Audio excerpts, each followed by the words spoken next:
श्रीरस्तु शुभमस्तु अविघ्नमस्तु।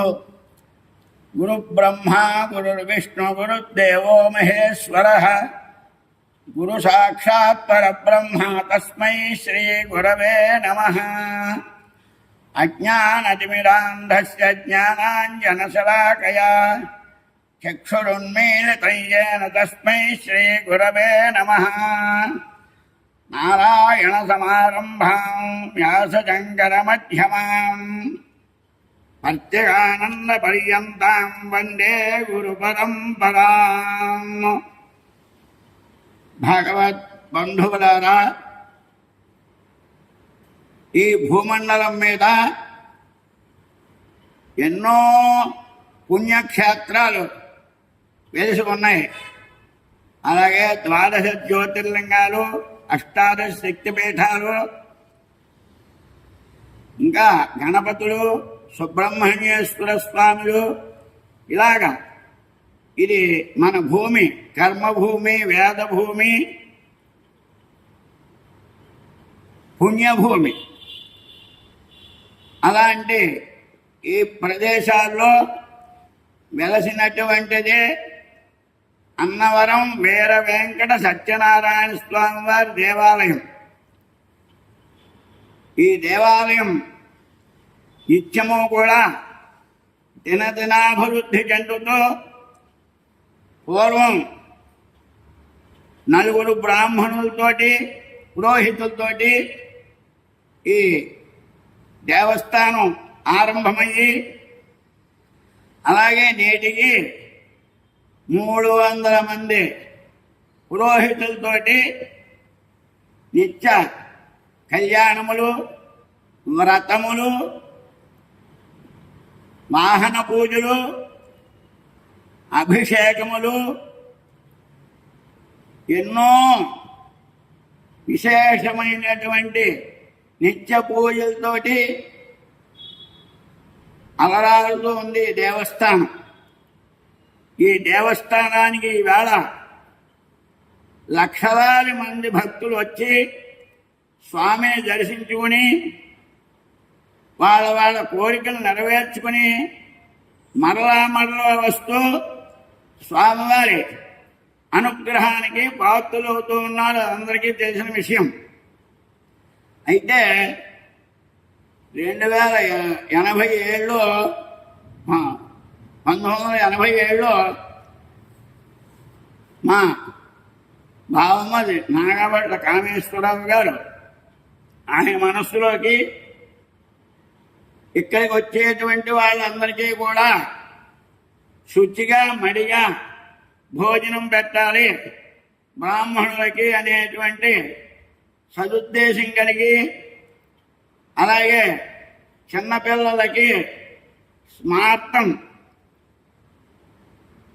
శాస్త్రం, వేదం ఇవన్నీ కూడా చెప్పించాలి అనేటువంటి ఉద్దేశం కలిగి ఆయనకి ఇక్కడ బ్రాహ్మణ అన్నసత్రము ఏర్పాటు చేయాలి అనేటువంటి ఉద్దేశం చేత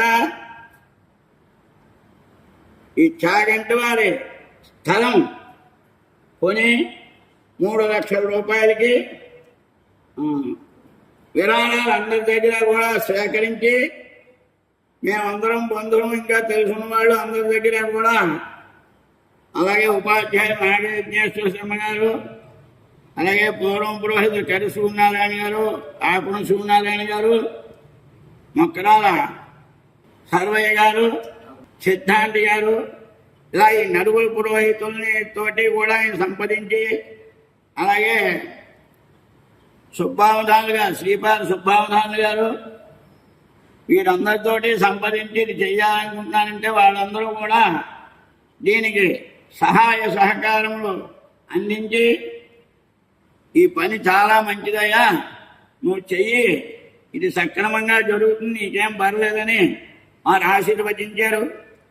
అలాగే పాలంగి పట్టాభిరామూర్తి గారు, ముత్య సుబ్బారావు గారు, గాంగే రామం గారు, నంతా సోమనాథం గారు, చామర్తి వెంకటరావు గారు, ఈ నాగాబడి కామేశ్వర గారు, వీళ్ళందరూ కూడా ఈ యనమండుడు కూడా తర్వాత ఈ నలుగురు పురోహితుల తర్వాత యనమండుడు పురోహితుడు కూడా ఈ స్వామివారి యొక్క సేవలన్నీ వాళ్ళు చేయించి వారితో పాటు నేను వచ్చేసరికి కొంతకాలానికి అప్పటికి 63 మంది ఉన్నాం. ఇప్పుడు 300 మందితోటి ఈ దేవాలయం నిత్యం కూడా ధూపదీప నైవేద్యాలతోటి వేదపారాయణతోటి ఇవన్నీ కూడా జరుగుతాయి. అయితే అన్నవరం కొండ మీద కూడా నిత్యాన్నదానం జరుగుతుంది. అయితే అక్కడ అందరూ గుమిగూడి చేసేటువంటిది అది దేవాలయాలన్నీ కూడా. అలా కాకుండా ఇంకా ఎవరన్నా ఆచారవంతులు మనం ప్రత్యేకం ఉందామనుకున్న వాళ్ళు అలాంటి వాళ్ళందరికీ కూడా సౌకర్యం ఉండాలనేటువంటి ఉద్దేశం చేత ఈ సత్రం ఏర్పాటు చేసి అలాగే దినదినాభివృద్ధి నిత్యం కూడా ఒక 50 మంది పురోహితులు నిత్యం కూడా భోజన ఆది కార్యక్రమాలు జరిపించుకుంటూ ఈ మిగతా కార్యక్రమాలని నడిపిస్తూ జరపడం జరుగుతుంది. అయితే కొంతకాలంగా కరోనా కారణం చేత ఇది మోసపడిపోవడం అదే జరగకుండా ఉండడం అలాంటివన్నీ కూడా జరిగాయి. అయితే మొన్న 2024/8/8 మళ్ళీ దీన్ని పునరుద్ధరణ చేసి మళ్ళీ దీనికి పూర్వ వైభవం కోసం అంతకన్నా వైభవంగా ఉండాలనేటువంటి ఉద్దేశం చేత ఇప్పుడు ఏర్పాటు చేసి వచ్చిన భక్తులందరికీ కూడా పుణ్యం వల్ల స్వర్గాది లోకాలు వస్తాయి, పాపం వల్ల నరకాది లోకాలు వస్తాయని చెప్పబడుతుంది. కాబట్టి ఈ అన్నదానం చేయడం నభవద్దు సమతుల్యం అన్నదాన సమాన అనేటువంటి విశేషించారు కూడా. ఇందులో పుణ్యం కోరేటువంటి భక్తులందరూ కూడా అలాగే 10 మంది భోజనం చేస్తారు కాబట్టి దీనికి ధన సహాయం దేనికైనా కూడా కావాలి కాబట్టి అందుకని ఇటోదికంగా మేము కూడా కొంతమంది ప్రతినెలా కొన్ని డబ్బులు వేసుకుని పురోహితం ఇది నడిపిస్తున్నాం. అవి సరిపోని కారణం చేత ఈ భక్తులకు కూడా ఈ అవకాశాన్ని అందించాలనేటువంటి ఉద్దేశం చేత ఈ ఎవరైనా భక్తులు ఉదాహరణలు వారి సత్యానుసారంగా 1,00,000 రూపాయలు కానీ 50,000 కానీ 5,000 కానీ 1,500 కానీ వారి శక్త్యానుసారంగా దీనికి ఇక్కడ దీని మీద అదే జీ సెక్షన్ అని ఏదో ఉంది, అది కూడా విరాళం దాంట్లో తగ్గించిన కూడా లేకుండా ఈ ఏర్పాట్లు ఉన్నాయి. కాబట్టి భక్తులందరూ కూడా అలాగే మీరు వచ్చి చూడవచ్చు ఇక్కడ నిత్యం జరుగుతుందా లేదా అని. అలాగే నిత్యం కూడా కొండ మీదకి భక్తులు వస్తారు, వారు వస్తూ ఉంటారు ఇక్కడికి. వారు భోజనాలు చేసి తృప్తి చెంది ప్రతి వాళ్ళు వెళుతున్నారు తప్పించి ఎవరో కూడా అసౌకర్యంగా ఉండట్లేదు. అందువల్ల ఇది మంచి కార్యక్రమం కాబట్టి ఉదాహరణ భక్తులు మీరందరూ కూడా దీనికి విరాళాన్ని అందించి ఈ ఇందులో భాగస్థులైవలసిందిగా కోరుతున్నాం. సర్వే జనా సుఖినో భవంతు, లోకా సమస్తా సుఖినో భవంతు.